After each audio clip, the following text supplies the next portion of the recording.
Samsung உடைய S25 series வந்து பாத்தீங்கன்னா சீக்கிரமாவே லான்ச் ஆயிடலாம் அப்படின்ற மாதிரி தெரிய வந்திருக்கு. ஏன்னா இப்போ அவங்களுடைய காம்படிட்டர்ஸ் ஆன எல்லா பிராண்ட்ஸுமே வந்து பாத்தீங்கன்னா அந்த 8L8 ஃபிளாக்ஷிப் சிப்பை வச்சு போன்ஸ்லாம் வந்து லான்ச் பண்ண ஆரம்பிச்சிட்டாங்க. ஏன் ஒரு சில பேர் வந்து பாத்தீங்கன்னா லான்ச் பண்ணி சேல்ஸ்க்குலாம் வந்து விட ஆரம்பிச்சிட்டாங்க. இந்தியாலயும் வந்து பாத்தீங்கன்னா Realme GT7 Pro வந்து பாத்தீங்கன்னா நவம்பர் 27 வந்து லான்ச் பண்ண போறாங்க.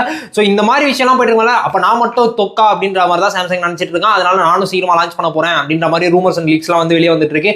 இது மட்டும் இல்லாம வந்து பாத்தீங்கன்னா ஐஸ் யூனிவர்ஸ் கிட்ட இருந்து ஒரு விஷயமும் வந்து சொல்லியிருக்காங்க. என்னன்னு கேட்டீங்கன்னா Snapdragon 8L8 தான் வேர்ல்டு வைட்ல சாம்சங்கோட S25 சீரிஸ் ஃபுல்லாவே வரப்போகுது. இதுல வந்து பாத்தீங்கன்னா எல்லாமே S25 பிளஸ் வருமான்னு தெரியல.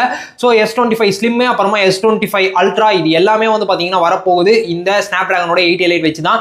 இது ஒரு நல்ல விஷயமா இருந்தாலும் ஸ்னாப்டிராகனோட 8L8 தேர்மல் இஷ்யூஸ்லாம் இருக்கு அப்படின்ற மாதிரிலாம் ஒரு சில பேர்லாம் ரிப்போர்ட் பண்ணிருக்காங்க. இது ஸ்னாப்டிராகன் ஃபார் சாம்சங் 8L8 எப்படி இருக்க போகுது அப்படின்றதெல்லாம் கொஞ்சம் வெயிட் பண்ணி தான் வந்து பார்க்கணும். ஆனா பிரைஸ் போன வருஷத்தை விட இந்த வாட்டி இந்தியாவில் மட்டும் இல்லை எல்லா இடத்துலயும் அதிகமாக தான் இருக்க போகுது.